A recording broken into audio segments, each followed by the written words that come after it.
quarto ano, tudo bem? Vamos lá para a nossa aula de sexta-feira, né? Nossa última aula da semana, né? E quero aqui parabenizar os alunos que estão participando da plataforma, tá? Que estão comparecendo muito bem. Parabéns para vocês, tá? Eu agradeço e fico feliz. E eu espero que vocês não participem só na minha aula, mas participem da aula dos outros professores também, tá bom? Vamos lá. Então, a nossa aula de hoje é na página 34 a 35, sobre as palavras compostas, tá? Vamos lá, abrindo o nosso livro aí, as palavras compostas. Que ele diz assim, que uma palavra pode ser formada pela junção de outras duas. É o que ocorre com a palavra gralha azul.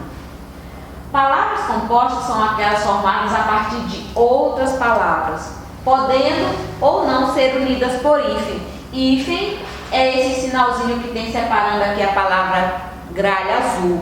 Então, esse sinalzinho é chamado de hífen.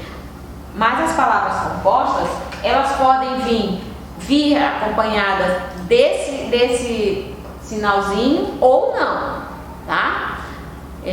Como é um exemplo é a palavra girassol. Girassol, vocês sabiam que é uma palavra composta? Porque quando eu escrevo girassol, eu escrevo, olha só, a palavra girar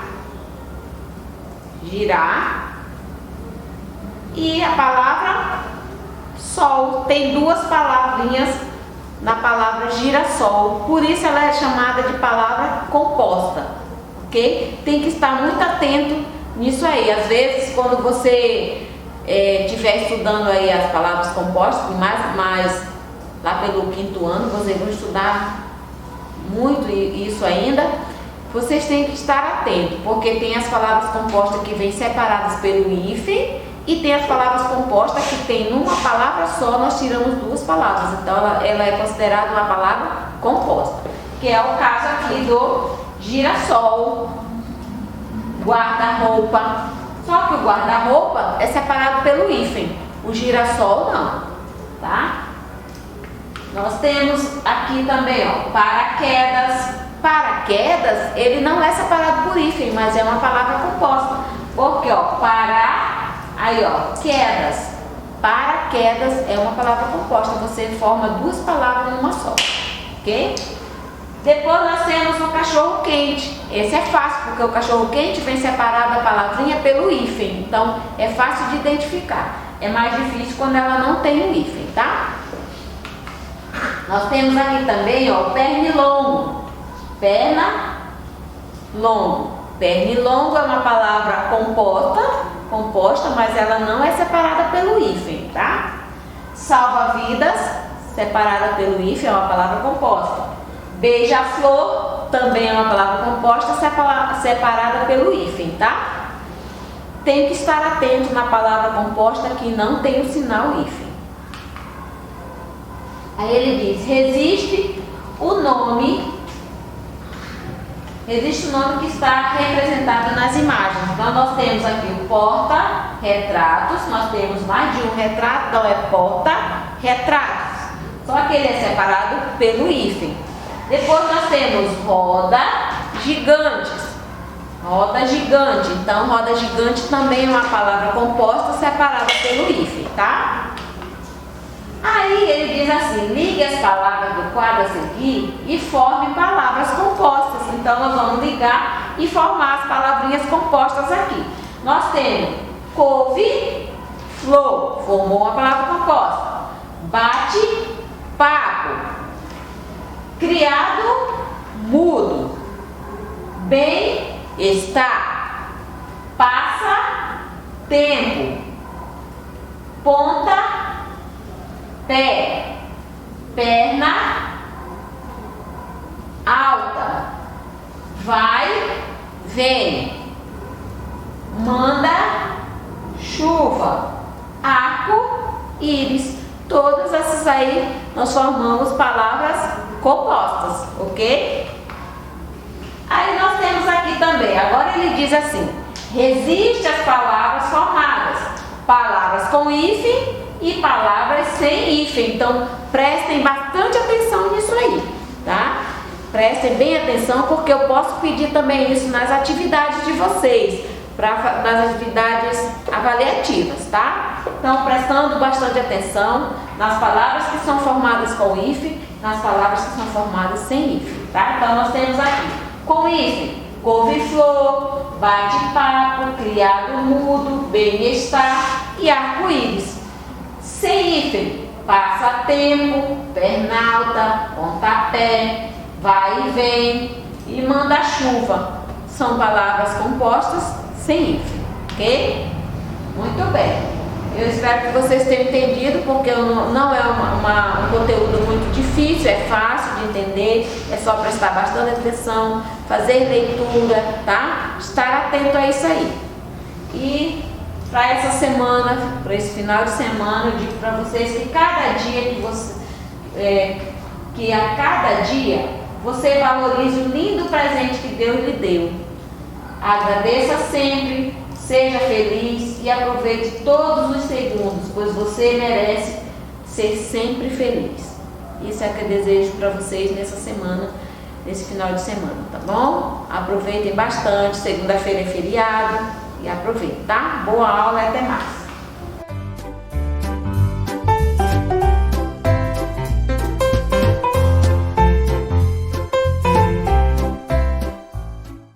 Vamos lá, quarto ano, para a nossa aula de ciências, né? Vocês lembram que nós temos a aula de português, logo em seguida, após o intervalo, nós temos ciências, né?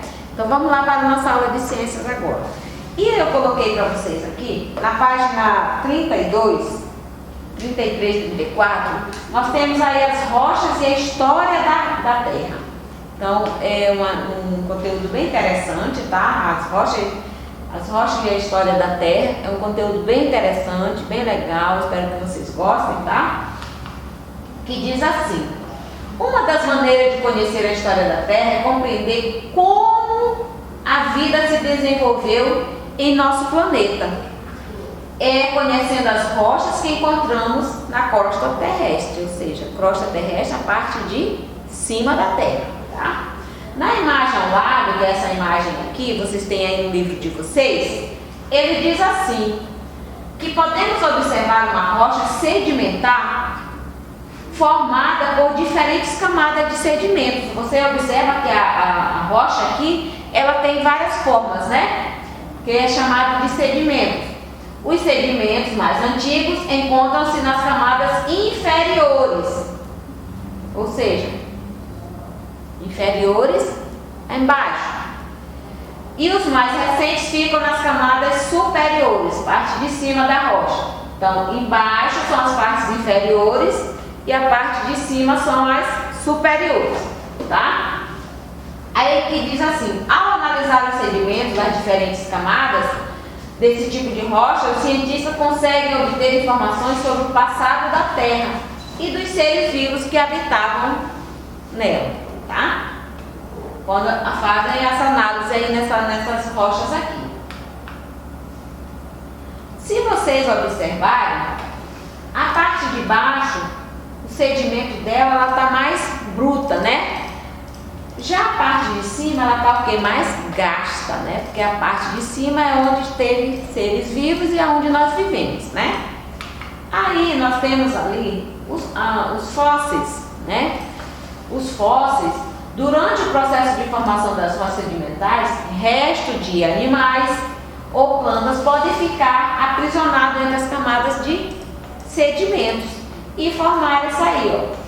Esses vestígios de seres vivos podem ficar preservados formando os fósseis, que representam uma importante evidência das formas de vida que existiram no passado. Então, através desses fósseis, desses restos de animais aí, é que podemos saber que tipo de seres vivos que viveram naquela época, no passado. Então, como eles ficam, né? Colado aí na pedra, né? Aí ele diz aqui a forma como acontece isso. Observe um exemplo de como pode ocorrer a formação de um fóssil. Aí vocês vão ler lá no livro de vocês, que está explicando bem direitinho, tá? Aqui é o fóssil de um peixe. Ele diz assim, que o peixe morre e seu corpo vai para o fundo do mar. Aí, ó, tá lá no fundo. Sobre ele vão se depositando várias camadas de lama e areia. As partes moles do corpo entram em decomposição pela ação das bactérias. As partes moles, no caso, as carnes, né? Na terceira parte, ele diz assim, com o tempo, a água e os sais minerais do ambiente penetram nos sedimentos e substituem os minerais do esqueleto. Esse processo produz uma cópia resistente da peça original. A número 4 diz assim, com as mudanças que a crosta terrestre sofre, o fóssil pode ser deslocado para a superfície, ok? Olha como é que ele fica. Ele cola na pedra, né? Aí aqui, ó, na superfície, é onde o fóssil pode ser mais facilmente encontrado e estudado pelos cientistas. Aí, através disso aqui, ele tem como saber quanto tempo esse animal, que tipo de animal ele faz, que família ele faz parte, qual o seu nome científico. Isso tudo os pesquisadores descobrem através disso aí, tá? Aí, ó, é importante esclarecer que o processo de fossilização não ocorre rapidamente. Ele pode durar milhares de anos. Então, nós podemos encontrar aí peças de restos de animais ou de objetos, né, de milhões e milhões de anos, como é o caso dos dinossauros, que eles descobrem alguns pedaços, alguns ossos, né, dos dinossauros. Então, esses aí são chamados de fósseis, ok? Aí ele diz assim, que por meio do estudo dos fósseis, é possível conhecer as diferentes espécies de seres vivos que habitaram a Terra no passado e compreender como eram as condições ambientais do planeta naquele período. Então, tudo isso nós podemos descobrir através dos fósseis de restos de animais ou de plantas, né, ou de objetos que são deixados aí por os antepassados, né? Então, para vocês aí, refaçam a leitura de vocês no livro e estejam atentos aí para responder as atividades de vocês, tá? Aí ele diz aqui, ó, além dos restos de animais e plantas, as rochas podem preservar impressões e pegadas de animais. Observe como isso ocorre. Então ele diz aqui no primeiro, ao caminhar sobre o solo, os animais podem deixar pegadas. Olha como eles fazem. 2. Sedimentos podem se acumular dentro da marca das pegadas. Os sedimentos continuam se acumulando e ocorre a formação de uma rocha sedimentar. Com o tempo, a rocha pode ficar exposta, revelando as pegadas. Por quê? Isso acontece por quê? Porque tem a ação do vento, da chuva, né? Então essas ações fazem com que as pegadas venham à tona, apareçam aí bem em cima, para que os cientistas façam seus estudos, tá? Então, tá aí a aula, espero que vocês tenham entendido e vocês podem, como eu já falei para vocês, pesquisarem mais na internet, né? Lá no YouTube, vocês podem pesquisar, coloquem o título sobre fósseis e pesquisem lá, ouçam mais vídeos, estudem, ouçam outras opiniões, ok? Então, que seja uma reflexãozinha para vocês, que seja do jeitinho que a gente espera, com paz e muito amor. Bom final de semana para vocês, boa aula, ok?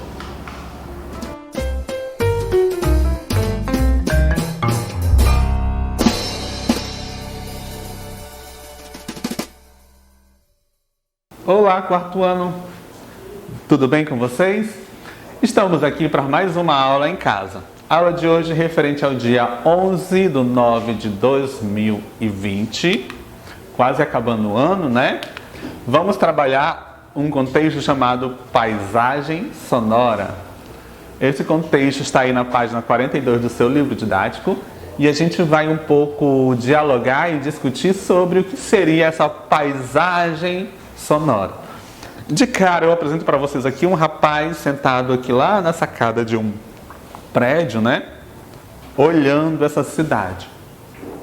E aí eu te pergunto, que som a gente pode caracterizar ou selecionar isoladamente no espaço lá em cima de uma árvore, sentado lá na varanda da sua casa? O que a gente pode ouvir de som nesse espaço? São muitos sons, né? Ao nosso redor, à nossa redondeza, vários sons são executados. E a gente consegue classificar esses sons? A gente consegue caracterizar esses sons? É o que a gente vai descobrir na aula de hoje. Que sons você ouve quando está em um determinado lugar, como o trânsito? Que som você ouve lá no trânsito? Que barulhos você ouve no trânsito? Né? Que ruídos? Qual é o barulho do trânsito? Será que esse barulho do trânsito é igual ao barulho de uma floresta? Os sons que a gente ouve dentro de uma floresta? Na floresta a gente vai ouvir o quê? O som do vento, o som dos passarinhos, o som das folhas se mexendo, né? E será que esse som, que também é caracterizado dentro da floresta, é o mesmo som que a gente encontra lá dentro de um hospital? Que diferenças sonoras que nós temos nesses três espaços diferenciados? Você consegue lembrar? Você consegue caracterizar? Muito bem, então faça um pouquinho desse exercício aí na sua casa. Pare para pensar que barulhos a gente encontra, que sons a gente encontra no trânsito. Que sons a gente encontra na floresta. E que sons a gente encontra também dentro de um hospital. Pare para pensar, para refletir e para selecionar esses sons, tá? Esses sons que a gente encontra nestes locais, ou em qualquer ambiente que nós estivermos, ele classifica e determina a paisagem sonora desse local, tá? Então todo som refletido dentro desse espaço caracteriza o som desse local. Qual seria o som que a gente consegue captar dentro da escola? Que sons caracterizam a escola? Então vamos parar para refletir, vamos parar para pensar, vamos tentar formular na nossa mente a paisagem sonora deste local, tá? Olha só, dentro dessa questão da paisagem sonora, nós temos aí uma palavrinha que vai nos auxiliar muito bem nesse contexto, que é a onomatopeia. O que quer dizer a onomatopeia? São palavras que tentam imitar o som. Quando a gente assiste um desenho animado, ou basicamente quando a gente vai ler alguma história em quadrinhos, o que a gente observa? A gente observa algumas palavras que querem caracterizar o som. Como na leitura a gente não consegue ver, ouvir o som, a gente vai caracterizar esse som por meio de palavras. E essas palavras são chamadas de onomatopeia, tá? Aí aqui eu tenho um trecho do Cascão, né, da Turma da Mônica, trazendo um pouquinho de onomatopeias para vocês. Olha só essa imagem. Cascão, por que chove? Olha só, a palavrinha lá, onomatopeia, está cabum. O que seria esse cabum? Que barulho, que som seria esse cabum? O que a gente pode imaginar na nossa mente com essa palavra cabum? É um som. Essa palavra quer imitar o quê? Uma trovoada, né? Olha aqui outra onomatopeia, o zaz. Opa, será que simboliza o quê? A corrida desse personagem. Zá. Nós temos aqui várias onomatopeias. O dink, o splack. Nós temos o crack, o pou, o bang, o pof. Então cada um o boom, simboliza uma explosão, né? Cada uma dessas palavrinhas quer representar o que? Um som que a gente encontra no nosso dia a dia. Então esta é a onomatopeia, são as palavras que tentam imitar o som. E contextualizando todo esse contexto da paisagem sonora que a gente acabou de descobrir, esse contexto, tá? Nós iremos realizar uma atividade, que é uma atividade extra do seu livro didático, que está lá no material de apoio. Então folheie seu livro lá, vai folheando até o finalzinho para chegar na atividade de apoio, no material de apoio. Lá na página de número 1 do material de apoio, você vai encontrar um tema chamado onomatopeias. E é essa atividade que você vai realizar para contextualizar a aula de hoje, onde você vai encontrar várias onomatopeias, tá? Para você interligar aos objetos, certo? Então, nós temos vários objetos e vários sons que podem simbolizar esse objeto. Então, você vai fazer uma ligação, tá? Entre essas ligar essas linhas das onomatopeias aos objetos para correlacionar esses sons. Que sons esses objetos representam? Essa é a atividade dessa semana, certo? Realize essa atividade, fotografe essa atividade e manda aqui para a escola para eu acompanhar esse processo. Também estou te esperando no Plantão Tira Dúvida toda sexta-feira. Estou morrendo de saudade de vocês para estar aqui dentro da sala de aula para a gente poder matar a saudade e fazer muita arte. Por hoje, vamos ficar por aqui. Te espero na semana que vem. Beijinhos e abraços e tchau, tchau.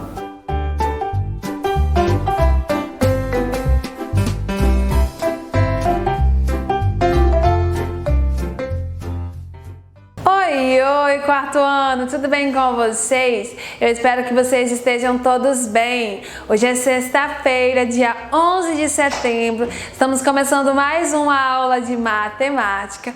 Aí, finalizando o nosso conteúdo de fração de quantidade e iniciando aí o nosso conteúdo de frações decimais, sendo que as páginas que nós estaremos realizando serão as páginas 36, 37 e 38. Então, bora lá começar nossa aula? Não esquece de colocar a data aí, dia 11/9, aí em cima das páginas que nós vamos realizar.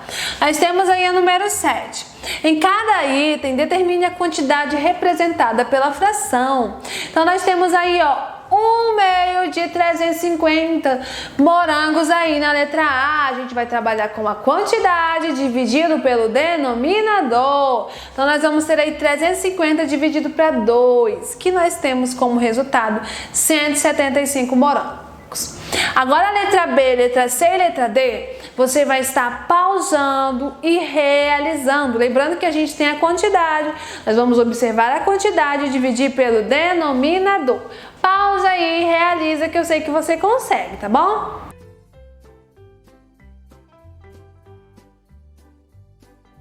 Voltando aqui, vamos conferir se você fez certinho? A letra B ali, a gente tem 423, 1/3 de 423, né? Nós temos 423 dividido para 3. Temos como resultado 141 balões. Letra C, 1/4 de 724. Nós temos aí 724 dividido para 4, que é igual a 181 pessoas. Letra D, 1/5 de 980 tijolos. 980 dividido para 5. Temos como resultado 196 tijolos. E aí, acertaram? Espero que sim, viu? Agora a gente tem a letra E e a letra F. Letra E eu vou fazer com vocês, letra F é com vocês, tá bom? Letra E nós temos 1/9 de 729, então nós vamos ter aí 729 dividido para 9. E 729 dividido para 9 é igual a R$81. Agora a letra F você vai pausar e vai realizar, tá bom?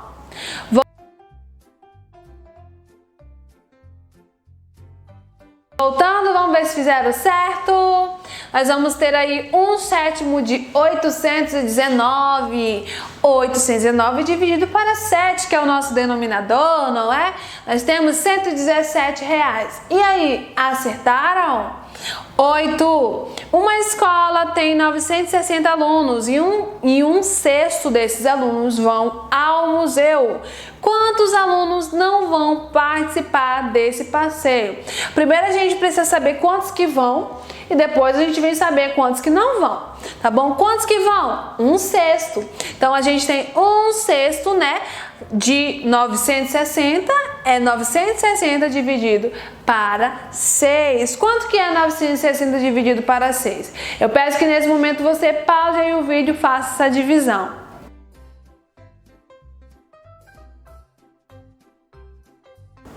Voltando aqui, a gente tem aí 160. Então, 160 alunos vão ao museu.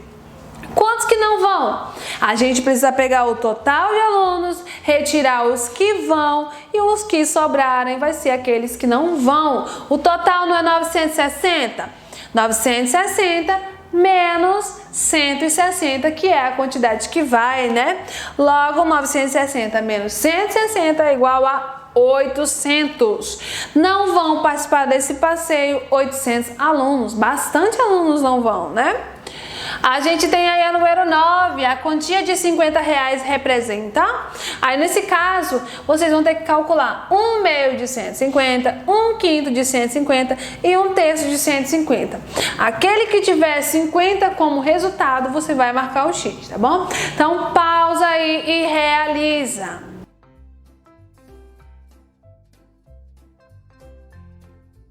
Voltando aqui, a gente vai ter aqui, ó, que vai ser 1/3 de R$150, que dá exatamente os 50, ok? Acertaram? Agora a gente vem iniciando nosso novo conteúdo de frações decimais aqui no nosso Troca de Ideias, da página 37. Vamos observar as frações representadas a seguir.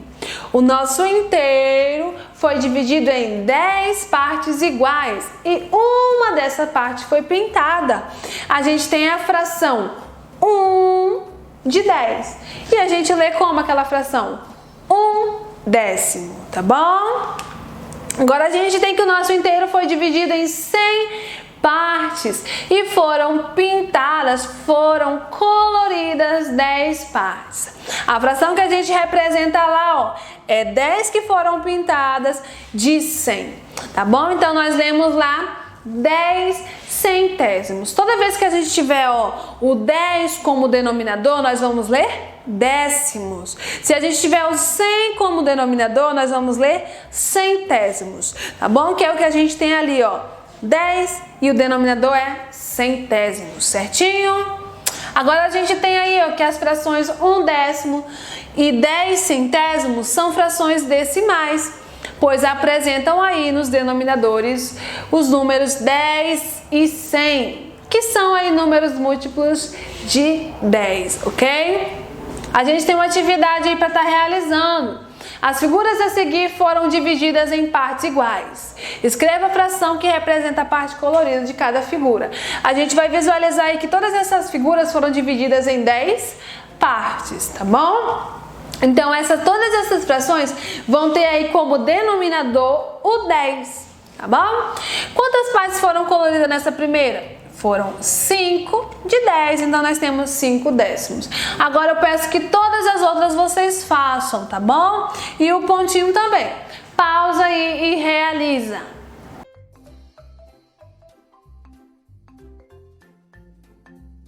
Voltando, vamos conferir se fizeram certo? Quantas partes coloridas nós temos aqui?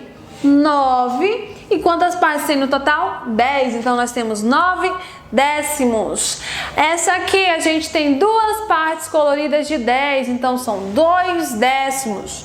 Pontinho. Qual dessas frações representa a metade do inteiro? Só da gente visualizar aqui, ó, 5 décimos, tá? A metade, né?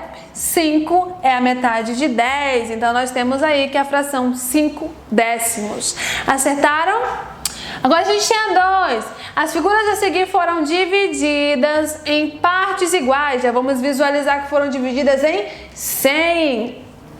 Escreva as frações e a leitura que a parte colorida de cada figura representa. Que a leitura tem que escrever por extenso, como que a gente lê, tá bom?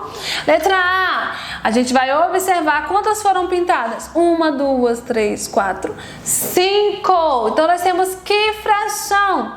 5 de 100. Né? 5 centésimos. Como que a gente escreve 5 centésimos? 5 centésimos. Simples, né? Agora as outras vocês vão estar pausando e realizando. Lembrando que o nosso denominador aqui, no total, a gente tem 100. Então, o nosso denominador, que é o de baixo, vai ter 100. E o numerador vai ser a quantidade coloridas. Pausa aí e realiza.